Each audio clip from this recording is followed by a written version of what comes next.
जय हिंद दोस्तों। क्या हाल है? आप सभी का एक बार फिर से स्वागत है आपके अपने चैनल नोटिस द डेट में। Daily current affair and news में आप सभी का स्वागत है। आइए करते हैं दिन की शुरुआत एक पॉजिटिव कोट के साथ। New Monday, new week, new goal. आइए शुरू करते हैं। ग्रामीण विद्युतीकरण निगम रूरल इलेक्ट्रिफिकेशन कॉरपोरेशन को मिला महारत्न का दर्जा। केंद्र ने राज्य द्वारा संचालित बिजली क्षेत्र की company rural electrification corporation limited को महारत्न का दर्जा दिया है।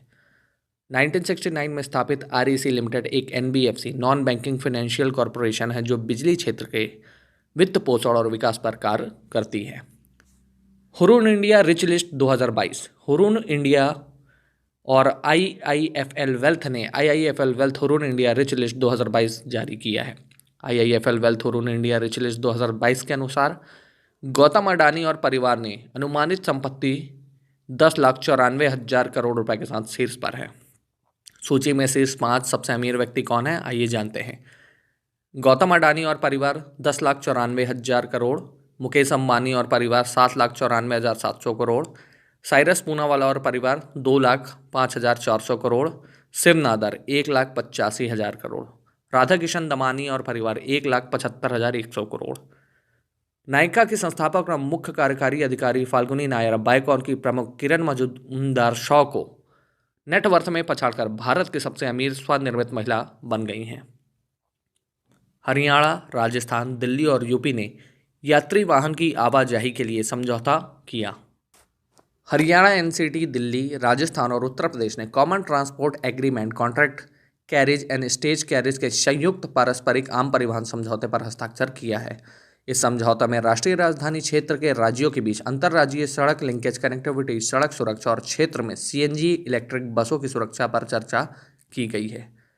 इसके लिए इंडिया ने युवाओं को भविष्य की तकनीकों में कौशल प्रदान करने के लिए सैमसंग के साथ साझेदारी की। Electronic sector skill council of India ने युवाओं को कौशल विकास के लिए सैमसंग इंडिया के साथ एक समझौता ज्ञापन पर हस्ताक्षर किया है, जिसका उद्देश्य artificial intelligence, internet of thing, big data जैसी उभरती प्रौद्योगिकी में उद्योग को प्रासंगिक कौशल के साथ युवाओं को सशक्त बनाना और कोडिंग और प्रोग्रामिंग उनकी रोजगार क्षमता को बढ़ाना है।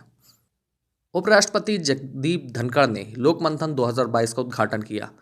भारत के उपराष्ट्रपति जगदीप धनखड़ ने गुवाहाटी में प्रज्ञा प्रभा द्वारा आयोजित लोक मंथन के तीसरे संस्करण का उद्घाटन किया। राष्ट्र के लोक परंपरा के 3 दिवसीय उत्सव के उद्घाटन सत्र में असम के राज्यपाल जगदीश मुखी और मुख्यमंत्री डॉक्टर हेमंत बिस्वा शर्मा भी उपस्थित थे।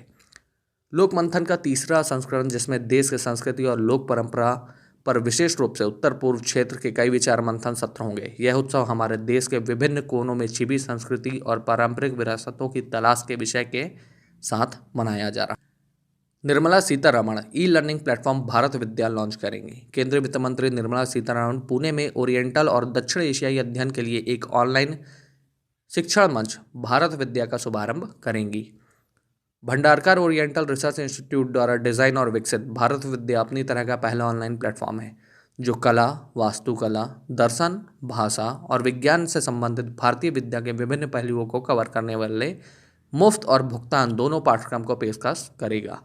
शुरुआत में 6 पाठ्यक्रम वेद विद्या, भारतीय दर्शन शास्त्र, संस्कृत शिक्षा, महाभारत के 18 पर्व, पुरातत्व और कालिदास और भाषा के मूल सिद्धांतों की घोषणा की गई।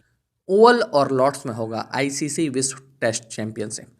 इंटरनेशनल क्रिकेट काउंसिल ने 2023 ICC world test championship final की घोषणा की है। 2023 आईसीसी विश्व चैंपियनशिप का फाइनल लंदन के द ओवल में खेला जाएगा और 2025 का फाइनल संस्करण लॉर्ड्स में खेला जाएगा। आईसीसी का मुख्यालय है दुबई, संयुक्त अरब अमीरात। आदर्श वाक्य क्रिकेट फॉर गुड, स्थापित 15 जून 1909। इसके अध्यक्ष हैं ग्रेग बार। पूर्व उपराष्ट्रपति वेंकैया नायडू ने प्रधानमंत्री नरेंद्र मोदी की चुनिंदा भाषणों पर किताब का विमोचन किया। सूचना और प्रसारण मंत्रालय द्वारा आयोजित एक समारोह में केरल के राज्यपाल आरिफ मोहम्मद खान की उपस्थिति में सबका साथ, सबका विकास, सबका विश्वास, प्रधानमंत्री नरेंद्र मोदी स्पीक्स शीर्षक वाली पुस्तक का विमोचन उपराष्ट्रपति एम वेंकैया नायडू द्वारा किया गया। पुस्तक विभिन्न विषयों पर प्रधानमंत्री के 86 भाषणों पर केंद्रित है। लेखिका कवि मीना कंडासामी ने जर्मनी पेन पुरस्कार जीता। भारतीय लेखिका और कवित्री मीना कंडासामी को जर्मनी के डर्मस्टाट में पेन सेंटर द्वारा इस वर्ष के हरमन केस्टन पुरस्कार के प्राप्तकर्ता के रूप में घोषित किया गया है। हरमन केस्टन पुरस्कार उन व्यक्तियों को सम्मानित करता है जो पेन एसोसिएशन के चार्टर की भावना में उत्पीड़ित लेखकों और पत्रकारों के अधिकारों के लिए खड़े होते हैं। यूको बैंक रुपए व्यापार के लिए आरबीआई की मंजूरी पाने वाला पहला ऋणदाता बैंक बन गया है। यूके बैंक को भारतीय रुपए में व्यापार निपटाने के लिए रूस के गजप्रोम बैंक के साथ एक विशेष वोस्ट्रो खाता खोलने के लिए भारतीय रिजर्व बैंक की मंजूरी मिल गई है। यूको बैंक, जो कलकत्ता स्थित ऋणदाता है, नियामक की मंजूरी प्राप्त करने वाला पहला बैंक है। उम्मीद है आपको हमारा कंटेंट पसंद आया होगा। ऐसे ही कंटेंट के लिए चैनल को सब्सक्राइब जरूर करें। Thanks for watching.